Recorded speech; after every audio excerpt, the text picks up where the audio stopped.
Milí diváci, týždeň je opäť za nami a aj dnes sme si pre vás pripravili zaujímavé reportáže.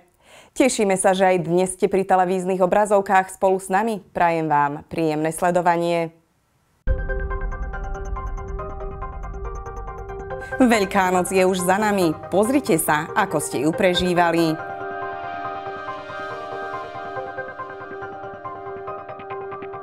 Už 30. apríla Rožňava ožije župným dňom. Chýbať nebude ani stavanie mája. Milovníci horskej cyklistiky majú dôvod na radosť. V Rožňave máme jedinečnú trať. Veľkonočné sviatky sú aj o poriadnej oblievačke a šibačke. Pozrite sa teraz spolu s nami, ako ste Veľkú noc prežívali vy, naši diváci. Ďakujeme vám za obrovský záujem a množstvo videí, ktoré ste nám poslali.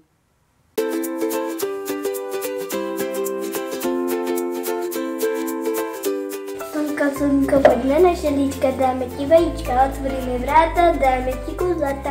Veľká noc, kedy sa už bude, ktorý, že máš šuhajček, poodlievať príde. Šiby, ryby, masné ryby, kus kolačátko, brbača. Ja chcem iba maličko, veľkonočné vajíčko. Jaj, môj krásny, najkrajší chlapček.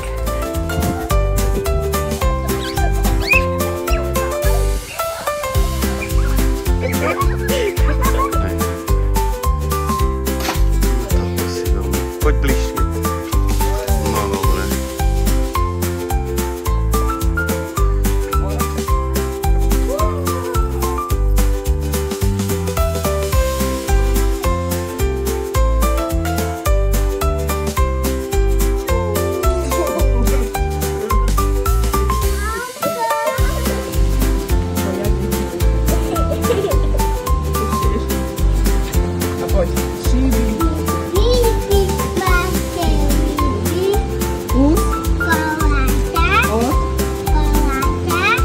Ešte k tomu dĺžka bude to. Ryby, môj korváčik nemá chyb. Ešte vody grošička, daj vajíčko z košička.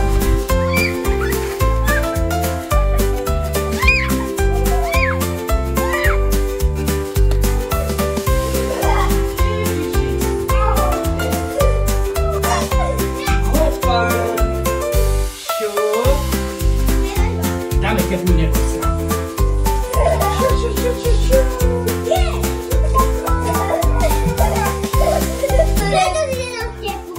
Teplá je, teplá. Poď.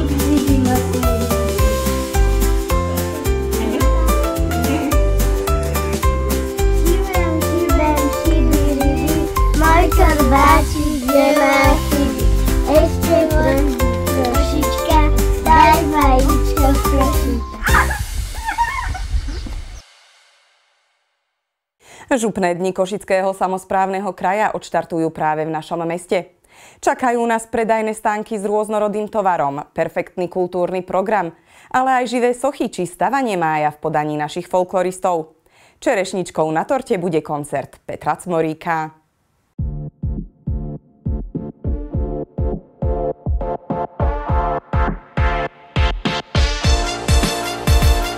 Milí Gemerčania, máme pre vás skvelú správu. Košický samosprávny kraj aj tento rok vyráža do regiónov za vami. Župné dni v Rožňave prinesú na námestie Baníkov fantastický program nielen na javisku, ale aj mimo neho. Tešiť sa môžete na vynikajúcich umelcov, živé sochy, pirátskú odiseu, mnohé sprievodné aktivity, ale najmä na nezabudnuteľné zážitky. Spolu s folkloristami budeme dokonca stavať aj máj.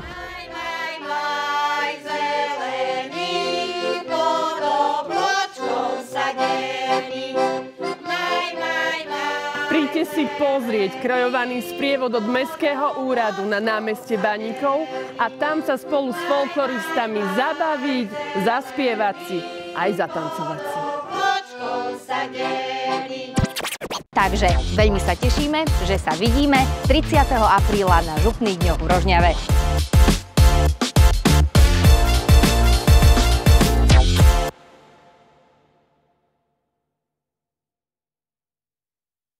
Rožňava sa môže popíšiť ďalšou skvelou novinkou. Je ňou cyklistická trať na kopci Rákoš, ktorá poteší nielen skúsených jazdcov, ale aj začiatočníkov či deti. Projekt financoval Košický samosprávny kraj.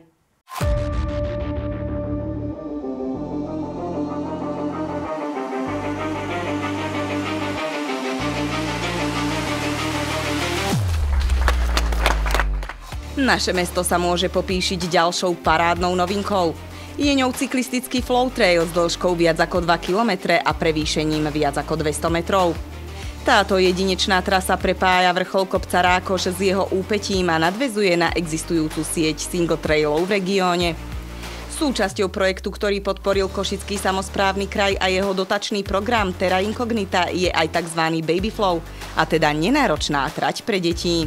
Je to s dĺžkou vlastne 500 metrov, necelých 500 metrov, kde vlastne detičky vlastne od rážadielka až po tie základné bicyklíky si tam môžu zajazdiť s rodičmi bez problémov. Sú to obyčajné malé vlnky, malé lavičky, kde vlastne sa môžu troška už cítiť ten adrenalín tie deti, takže tam sa určite vybláznia. Pre krásnom prostredí našej prírody si jazdu na bicykloch určite užijú nielen deti, ale aj dospelí. A to nie iba nadšenci horskej cyklistiky, ale skutočne každý, kto rád bicykluje. Je to pre všetky obťažnosti, takže stredná, ľahká aj ťažká. Nájdeme tu rôzne druhy klopiek rôznych veľkostí, takisto mnoho vln, ktoré sa môžu využiť napríklad na malé skoky, rýchle prejazdy, lavice na učenie na skákanie, takisto obťažné skoky tu nájdeme.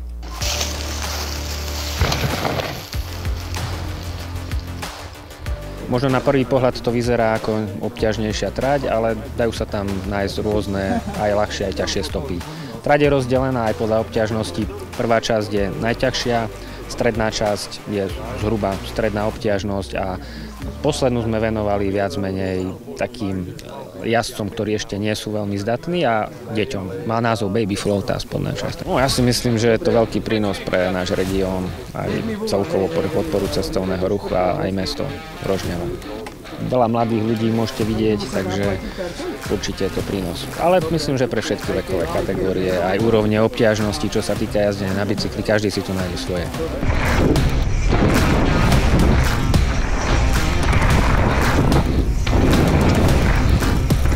Dobre, to je zaujímavé, veľké skoky, len treba sa na to ecnúť. Je to výborná nová príležitosť pre nás, naučiť sa nejaké nové skoky, hlavice, vlnky a tak. Ja mám radosť z toho, že máme nejaký projekt aj tu a že dá sa zajazdiť fajn aj v Rožňave a náročnosť, dá sa to pohode zísť aj zaskakať si pohoda. Celú trať pripravili chlapci z občianskeho združenia, ktorí sa roky venujú cyklistike a lásku k nej sa snažia vzbudiť aj u mladšej generácie. Ako sami vidíte, veľmi sa im to darí. A aj to je jedným z dôvodov, prečo v nich Košický samosprávny kraj vidí spoľahlivého partnera. Ja som vždy veľmi rád, keď v území nájdeme partnera, s ktorým sa dá pracovať a partnera, ktorý sa dlhodobo potom aj stará o daný projekt. A hlavne aj keď si môžeme byť istí týmto partnerom, keďže už aj predtým obdobné projekty realizovali. A preto chcem poďakovať občianskému združeniu, že sa na nich dá spoľahnúť a vybudovali tento trail v dĺžke vyše 2 km s prevýšením vyše 250 metrov. Trať je určená pre širokú verejnosť a je viac ako pravdepodobné, že sa stane ďalším lákadlom pre turistov, ktorí Rožňavu navštívia. Určite by sme radi prilákali širokú verejnosť a hlavne nejakú mládež, pretože našim cieľom je určite prilákať tú mládež, aby sme mohli zanechať za nami niečo, aby mohli v tom pokračovať, v tomto športe. Toto je pre nás najpodstatnejšie. Tento projekt má potenciál pritiahnuť nielen ľudí z Rožňavy a z Gemera, ale aj zo širšieho okolia, keďže častokrát vidíme to, že ľudia prídu, vycestujú za nejakou pamiatkou alebo nejakou atrakciou a potom chodia na bicykli po okolí, prídu na niekoľko dní. Čiže tento projekt doplňa tú ponuku cestovného ruchu v rámci Rožňavy a Gemeru tak, že jednoducho naozaj zvyšuje tú pozornosť všetkých potenciálnych turistov a preto si myslím, že to boli správne vynaložené finančné prostriedky a verím, že budeme môcť pokračovať v tejto spolupráci tu na Gemery aj naďalej. Pre cyklistov sú pripravené trate v dĺžke viac ako 15 kilometrov, ktoré v Rožňave roky zdolávajú. Išlo však o trate pre skúsenejších cyklistov a práve takýto projekt. A teda trasa aj pre začiatočníkov a menej skúsených v Rožňave chýbala. Chalani teda dali hlavy dokopy a požiadavkám ľudí s pomocou Košického samosprávneho kraja vyhoveli. Všetky cestičky väčšinou, čo máme, sú technickejšie a náročnejšie. Sú tu pár ľahkých trás, ale stále sme sa zameriavali skôr pre tých zručnejších jazdcov. Ale posledné roky boli nejaké tie ohlasy, že či by nebolo možné troška je to uľahčiť pre tých začiatočníkov, tak pobrali sme sa týmto smerom vlastne. A toto vzniklo vlastne celé spolupráci s Košickým samosprávnym krajom a ostatnými organizáciami. Záujem o nový flow trail v Rožňave je už teraz veľmi vysoký. Zajazdiť si sem nechodia len skúsení cyklisti, ale už aj tínedžeri a rodičia s deťmi. Máme už aj novú krv, vlastne mladú. Sú všetci vlastne rožňavčania, chcú jazdiť, budú pretekať, takže určite s nimi plánujeme budúcnosť nejakú a dúfame, že si to preberú potom za nami, takže asi to by bolo to najlepšie. A o tom, že cyklistika v Rožňave skutočne ožíva, nesvedčí len zvýšené množstvo cyklistov, ale aj ďalšie pripravované projekty. Ten najnovší v areáli dopravného ihriska poteší hlavne našich najmenších a ich rodičov. A my vám už teraz sľubujeme, že sa skutočne máte na čo tešiť. Ďalším z cykloprojektov, ktoré máme takmer pred dokončením, je pump track v Rožňave, ktorý by sa mal dokončiť koncom tohto mesiaca a otvárať by sa mal začiatkom mája. Takže to bude ďalšia pozitívna správa pre cyklistov, teda v tomto prípade tých najmenších, ale v podstate si vychovávame budúcich cyklistov, takže je to tiež dôležité. 3, 2, 1.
Tak ako každý rok, aj tento raz nás čaká jarné upratovanie. Ak sa aj vám doma nahromadili nepotrebné veci, práve jarné upratovanie je ten správny spôsob, ako sa ich zbaviť. V tomto roku prebieha jarné upratovanie v termíne od 20. do 30. apríla. V rámci tejto akcie môžete priamo do pristavených kontajnerov naložiť nepotrebný domový objemový odpad, ako sú nepotrebné stoličky, nepotrebné postele, skrine, kreslá, rôzny iný nepotrebný nábytok a podobne, ako aj odpad z verejných priestranstiev. Do pristavených kontajnerov ale nepatria elektroodpady z domácnosti, komunálne odpady s obsahom škodlivín, ako sú autobatérie, monočlánky, žiarivky, výbojky či obaly znečistené škodlivinami. Tiež do nich neháčte biologicky rozložiteľné odpady zo záhrad a parkov, ako lístia, konáre či suchú trávu, ale ani opotrebované jedlé oleje a tuky, kovy či drobný stavebný odpad. Ak máte doma nepotrebný elektroodpad, ako sú chladničky, práčky, televízory, počítače či olovené batérie a akumulátory, 16. mája prebehne mobilný zber, a to od 7 hodiny ráno do 14. popoludní. Elektroodpady vyložte ku zberným nádobám, aby boli viditeľné z cesty, prípadne k okraju cesty alebo chodníka. Všetky druhy odpadov môžete doniesť aj do zberného dvora, a to celoročne a bezplatne. Spoplatnený je len drobný stavebný odpad. Pristavenie a odvoz veľkokapacitných kontajnerov bude zabezpečený nasledovne. 22. apríla centrum sídlisko Stred, 23. apríla sídliska Pavla Jozefa Šafárika a Podrákoš, 24. apríla sídliska Juh a pri kasárniach, 26. apríla sídlisko Vargovo pole, 28. apríla Rožňavská baňa a Nadabula, 29. apríla sídlisko Čučmianske a Komenského a 30. apríla severná časť mesta. Bližšie informácie vám radi poskytnú odpadové služby mesta Rožňava na telefónnom čísle 0917 803 992 alebo Tibor Vaňo na telefónnom čísle 0917 877 294. V rámci jarného upratovania je pripravená aj celomestská brigáda. V minulom roku sa do nej zapojilo viac ako 1500 ľudí, tak poďme spoločne v tomto roku tento rekord prekonať. Celomestská brigáda sa uskutoční 5. mája. Svoj záujem prosím nahláste mailom na brigada@roznava.sk a uvedte svoje meno, priezvisko, telefonický kontakt a druh činnosti, ktorú plánujete vykonávať. Zapojte sa aj vy do jarného upratovania a urobme krajším nielen vlastné domácnosti, ale aj naše mesto.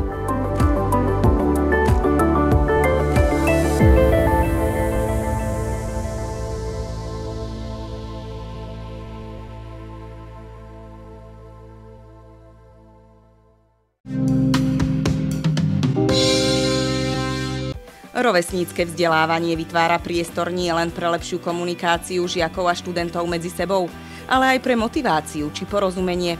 A práve rovesníckym vzdelávaním sa Stredná odborná škola technická spolu so Strednou odbornou školou obchodu a služieb snažili priblížiť žiakom zo základnej školy na ulici Zlatej. V priestoroch Strednej odbornej školy technickej pripravili študenti pre svojich mladších kamarátov zaujímavú únikovú hru, ktorej témou bol elektroodpad a zameraná bola na vzácne prvky, ktoré sa používajú pri výrobe mobilných telefónov. Žiaci podľa indícií hľadali na mape sveta miesta, kde sa tieto prvky ťažia, ukladali ich na správnu časť mobilného telefónu a museli riešiť situáciu v prípade, že by zásoby daného prvku boli vyťažené. Zamerali sa tiež na to, ako získať z elektroodpadu vzácne prvky späť. Hlavným cieľom únikovej hry bolo naučiť žiakov rozmýšľať o tom, ako elektroodpadu predchádzať, prípadne ako ho netvoriť, či tvoriť v čo najmenšom množstve. Študenti a žiaci vytvorili spoločne príjemnú atmosféru, kedy nielenže nadobudli nové vedomosti, ale spoločne sa aj zabavili a medzi sebou spoznali. A práve to bolo aj hlavným cieľom tejto aktivity.